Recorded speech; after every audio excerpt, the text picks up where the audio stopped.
Komið þið sæl.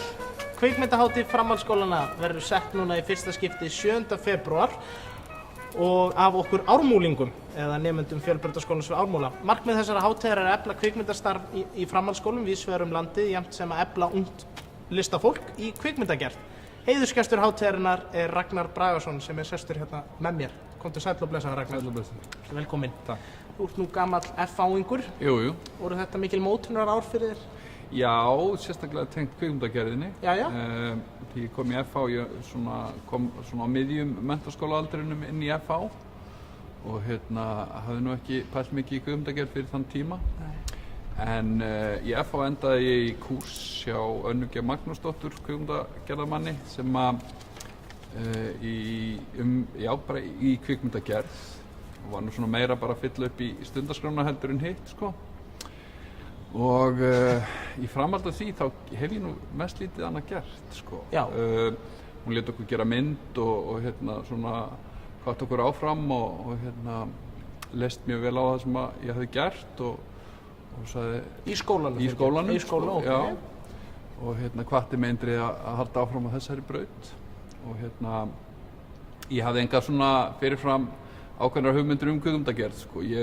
Þetta var einhver hópur sem framkvæmdi eitthvað verk og svo fór hann svona að spyrja okkur eftir á hver hefði gert hvað og svo framvegis og þá sem sagt kemur upp úr krafsinu að ég hafði leikstýrt og skrifað þessari tilteknu mynd. Ég hafði ekkert verið að pæla í því sérstaklega og eins og ég segi, hún hvatti mig til að halda áfram og það var ekki aftur snúið. Nei, það var ekki aftur snúið allan fyrir þig. Manstu hvað fyrsta stuttmyndin hét sem þú gerðir? Hún hét Sökk. Sökk? Já. S-Ö-K? Já, K-K. Já, K-K. Já, og þetta var framtíðarmynd mikil og fjallaði síðasta reykingamannin sem eftir var í heiminum og sem hyrðist í kjallaraholu og varð sér út tóbak með ólöglegum leiðum. Handritið var skrifað í reykherberginu í Fjölbrautaskólanum sem þá var, sko. Sem þá var, já. Og svo strax upp úr því þá tók ég við vídeóklúbbnum í FH og við héldum bara áfram að gera stuttmyndir og tónlistarmyndbönd og allan fjandann, sko, sem svona varð upphafið af því sem ég hef síðan gert. Þegar þú útskrifast úr Ármúla, þá hvar lágu leiðir þínar þá?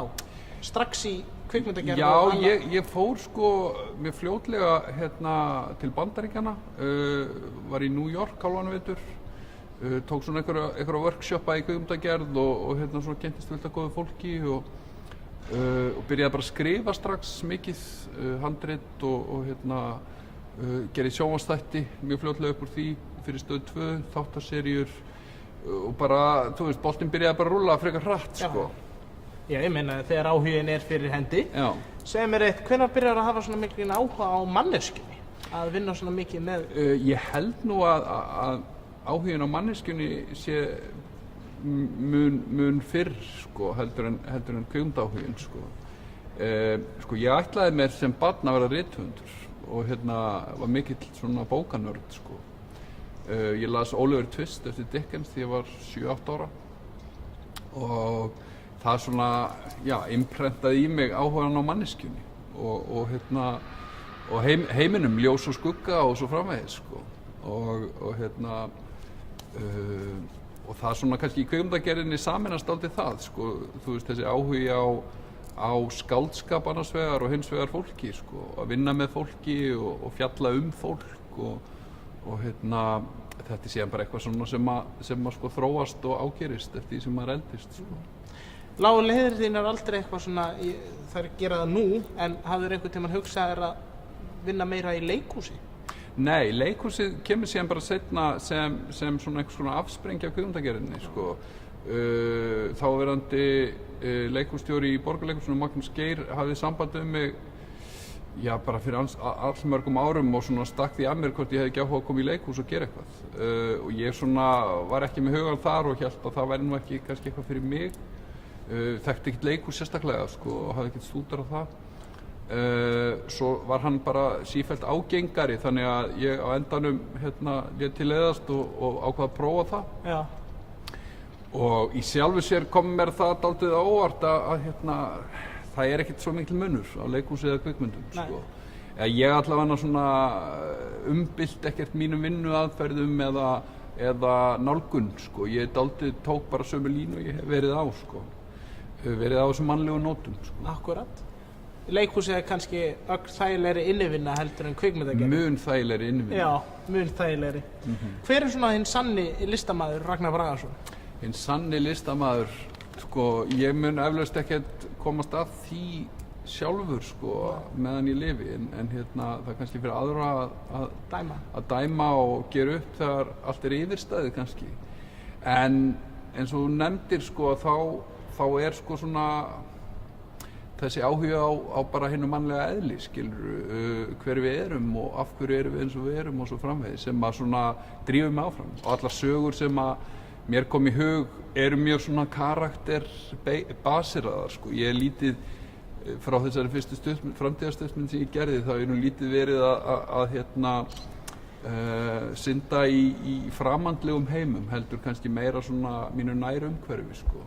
Þótt maður sé ofta kynnast þú veist einhverjum sko hvað ég segja svona smáheimum sem að í umhverfinu eins og fangelsi eða bensínstöðvar eða blokkaríbúðir í Breiðholti sko. Sem hefur nú svolítið svona einkennt seinustu verk þín svolítið, fangelsi og alls konar svona umhverfi í kringum mannin. Já, mér þykir það líka forvitnilegt sko, hvernig manneskjan bregst við í ákveðnum aðstæðum og hvernig aðstæður kannski móta okkur eða fá okkur til að sýna hverju við erum sko. En að kvikmyndahátíðinni, Ragnar, þú hefur nú gert ófáar stuttmyndir í gegnum tíðina. Hvað gerir svona góða stuttmynd fyrir þér?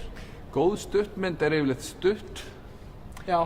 Þá meina ég, mér finnst fátt leiðilegar en löng stuttmynd, eða þú veist langdregin stuttmynd. Þetta er knappt form og gengur út á, eða fyrir mér að ganga út á bara sko einfaldar hluti, eða sem sagt einfaldar situasjónir.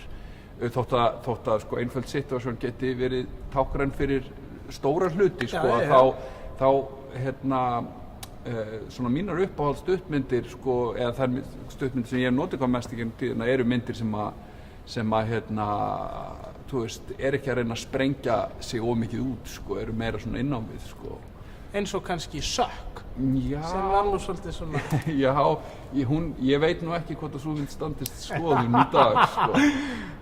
En þáverandi kennarinn minn önnur leist það vel á hún sendi hann strax á einhverja stúdendahátíðir ellendis og eitthvað svoleiðis fyrir mig og þótt hún hafi nú ekki gert neinar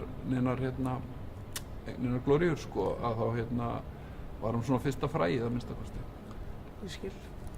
Að menningarhlutverki okkar hér á Íslandi, finnst þér sem sagt framhaldsskóla sinna menningarhlutverki nógu vel? Í sjálfu sér finnum maður nú ekki mikið fyrir framhaldsskólanum svona dagsdaglega. Að öðru leyti, þú veist, auðvitað erum við með ákveðna svona kannski fastmótaðri hluti eins og til dæmis Gettu betur eða Morfís eða eitthvað slíkt sem maður hefur dálítið haft langa sögu sko. Og í sjónvarpinu á svona áberandi miðli. Já, svona áberandi miðli, en maður kannski finnur ekkert mjög mikið fyrir sko kúltúr frá menntaskólum sko.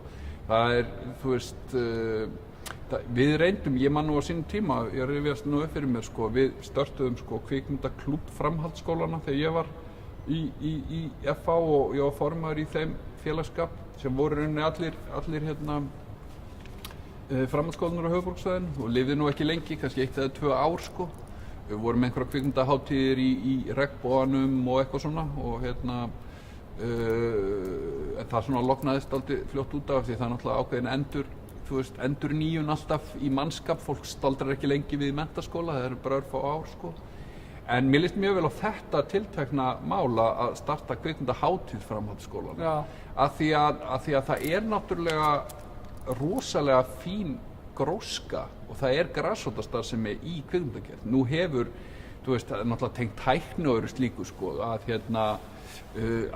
aðgengi að klippibúnaði, að upptökubúnaði miklu meiri í dag heldur var þegar ég var að byrja. Og aðgengilegri. Miklu aðgengilegri og fólk getur gert flotta hluti sem að líta vel út og uppfylla ákveðna svona einhverja staðla, skilur, gæðastaðla sem að var í rauninni ekkert í boði þegar ég byrja. Þegar ég byrja þá var bara svona vídeóbylting, skilur, og vélarnar voru ekki útsendingahæfar, sko, og þú veist, og ef maður ætlaði að vera professional skaut maður á filmu.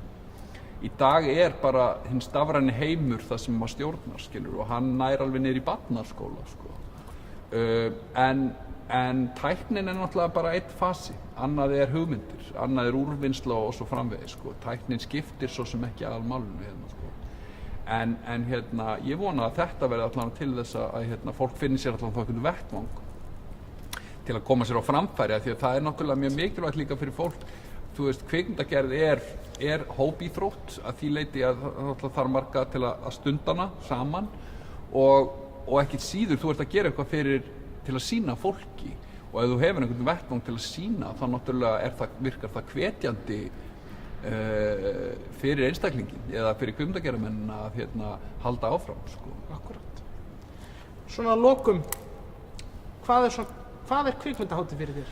Kvikmyndahátíð vettvangur til að hitta fólk sem í svipuðum pælingum og maður sjálfur kannski, eða að því leyti að segja sögur með hinnum sjónræna miðli.